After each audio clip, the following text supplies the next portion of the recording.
वो statistics actually सही है, क्योंकि इस साल में अभी तक एफआई जो इन्फ्लोस आया सेकेंडरी मार्केट में वो $20 बिलियन है, वेराज जो कोल इंडिया में आया था लगभग वो 30-40 बिलियन है। सो इस हिसाब से देखें तो definitely much more than secondary market Coal India में आया हुआ। लेकिन ज्यादातर पैसा वापस चले जाएंगे, ऐसा नहीं कि वो मार्केट में रहेंगे, थोड़ा बहुत आ सकता है, बट लेकिन ये एजम्पशन भी सही नहीं कि वो सब पैसा अगेन सेकेंडरी मार्केट में आएगा, वो एजम्पशन सही नहीं है। लेकिन रिटेल इन्वेस्टर जो है, जो 2 टाइम्स ओवर सब्सक्रिप्शन, सो लगभग 10,000 करोड़ का जो रिटेल मनी आया, शायद इसमें ज्यादातर फ्रेश मनी हो सकता है, क्योंकि बहुत सारे लोग जो साइड बेस में बैठे हुए वो भी मार्केट में आया है कोल इंडिया आईपीओ में, तो शायद वो पैसा सेकेंडरी मार्केट में घूमने की चांसेस ज्यादा है।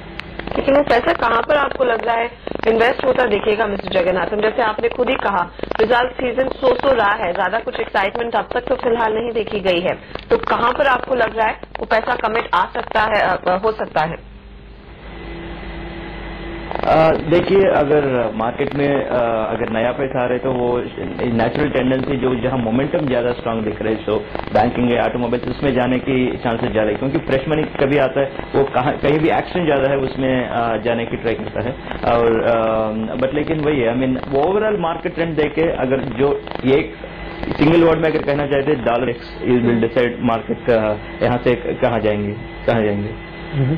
तो खासतौर पे आपको लगता है कि जो कमोडिटी स्टॉक्स हैं उनसे थोड़ा दूर रहे या वहां अपनी पोजीशन हल्की कर लें, क्योंकि डॉलर इंडेक्स अगर जब भी घूमेगा तो कमोडिटी के भाव काफी टूट सकते हैं और ये स्टॉक्स फिर शायद नीचे की तरफ कहीं ज्यादा गिरे?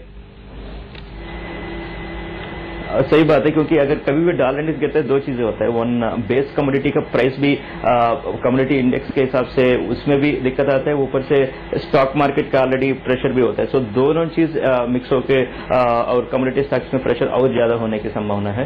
और अब डेफिनेटली थोड़ा बहुत प्रॉफिट बुकिंग करने की टाइम है ये, अगर आप रेशनल इन्वेस्टर है थोड़ा बहुत प्रॉफिट बुकिंग करिए, क्योंकि लास्ट 1 साल से बहुत प्रॉफिट आया है। अगर आपका पोर्टफोलियो में है डेफिनेटली एक राउंड तो बुक करिए। हाँ, मार्केट यहां से भी ऊपर जा सकता है, बट लेकिन थोड़ा रेशनल होके चलने से यहां एक राउंड प्रॉफिट बुकिंग शायद बनता है। अब तक जो अंडर परफॉर्मर रहा था उस पर सभी की नजरें गई हैं। रिलायंस इंडस्ट्रीज बीते हफ्ते एक्टिव था, आज शुरुआत भी करीब 1% के गेंस के साथ। नतीजे कैसे आप उम्मीद कर रहे हैं जगन्नाथन कंपनी पेश कर सकती है? क्या वहां पर कुछ एक नंबर हो सकता है जो शायद यहां से इस कंपनी पर जो आउटलुक है अब फिलहाल बदले? रिलायंस इंडस्ट्रीज में जो उनका जवल इन द क्राउन जो बोलते हैं, वो तो कृष्णा गोदावरी बेसिन है, उसमें पिछले क्वार्टर का रिजल्ट्स के अनाउंसमेंट के टाइम में वो कंपनी अनाउंस किया कि उसमें रैम्पेज थोड़ा धीरे करेंगे, इसलिए शायद 2-3 क्वार्टर का शायद कंपनी का रिजल्ट्स में थोड़ा स्लो डाउन दिखेगा। और इसके साथ साथ जो नया ऑयल ब्लॉक्स कैसे ओपन होंगे, उनका रिफाइनिंग मार्जिन के ऊपर भी थोड़ा प्रेशर कंटिन्यू हो सकता है। और नया बिजनेसेस रिटेल वगैरह उसमें भी प्रेशर तो बने रहे, क्योंकि रिटेल इंडस्ट्री ओवरऑल थोड़ा प्रेशर टाइम में चल रहा है। So overall it should be in line kind of results, may not be any blockbuster. तो आप उस लिहाज से RIL में क्या फ्रेश पोजीशंस लेने की सलाह देंगे, जो साफ दिखा है ट्रेडर्स की ओर से हुआ है पिछले 1-2 दिनों में? Which sector? RIL में आप कह रहे हैं the numbers are going to be really great, कुछ ब्लॉकबस्टर स्थिति होगी नहीं, लेकिन जो ट्रेडर्स ने यहाँ पर जमकर पोजीशन ली है, क्या वो सही स्ट्रैटेजी है किसी इंट्राडे ट्रेडर के लिए, शॉर्ट टर्म ट्रेडर के लिए? क्योंकि ओवरऑल मार्केट देखे तो 2 सेगमेंट्स RIL और रियल एस्टेट, ये दोनों बहुत ही ज्यादा अंडर परफॉर्मर रहा था लास्ट 1-2 साल में। सो ये एक थियरी है कि वो कैचिंग अप गेम में नेक्स्ट ये दोनों कैचअप करने की बहुत ज्यादा चांसेस है। और इस हिसाब से देखे तो definitely it's not a wrong strategy जो रिलायंस इंडस्ट्रीज में अभी जाना, क्योंकि डेफिनेटली जो अंडर परफॉर्मर है, सो यहाँ से नीचे आने की रिस्क कम ही है और ऊपर जाने के चांसेस थोड़े ज्यादा है। अगर आप थोड़ा मीडियम टू लॉन्ग टर्म में रख के चले तो that means like 6 months 1 year ऐसा फ्रेम में भी सोच के चले तो definitely Reliance industries makes a sense, यहाँ एक बाई की एक सेंस बनता है। एक और आखिरी स्टॉक पीरामल हेल्थ केयर का, जिस तरह से इन्होंने अपना एक स्ट्रक्चरिंग की है, जो कैश आया है उसको लेकर के इन्वेस्टर्स को रिवॉर्ड करने की बाईबैक के जरिए, बाजार को बिल्कुल पसंद नहीं आ रहा। किसको दरअसल फायदा होता है जगन्नाथम इस स्ट्रक्चर से?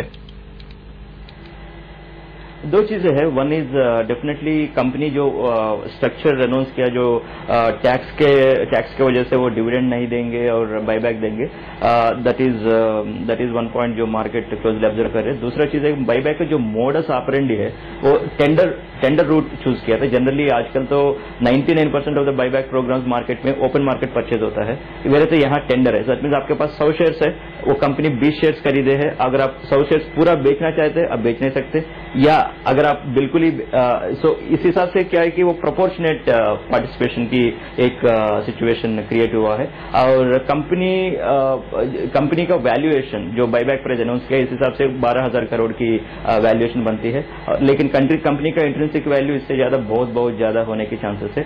इसलिए ओवरऑल मार्केट को जो प्राइस अनाउंस किया शायद इस प्राइस इतना पसंद नहीं आया। और अगर आप medium to long term company का प्रोस्पेक्ट देके चले तो डेफिनेटली आप बना रहिए। अब बाईबैक में टेंडर करने की कोई जल्दी नहीं है, क्योंकि कंपनी का इंट्रिंसिक वैल्यू इससे बहुत ज्यादा ही है। उसका एक सेगमेंट बेच के कंपनी को 16,000 करोड़ की मिला, बट लेकिन पूरा वैल्यूएशन इस प्राइस पे बनता है 12,000 करोड़ की। शायद अभी टेंडर करने की टाइम नहीं है शायद, और सस्टेन करके लॉन्ग टर्म के लिए ये स्टॉक माना जाना चाहिए। शुक्रिया मिस्टर जगन्नाथम। कोई डिस्क्लोजर आपकी ओर से जिन कंपनियों पर आपने बात की?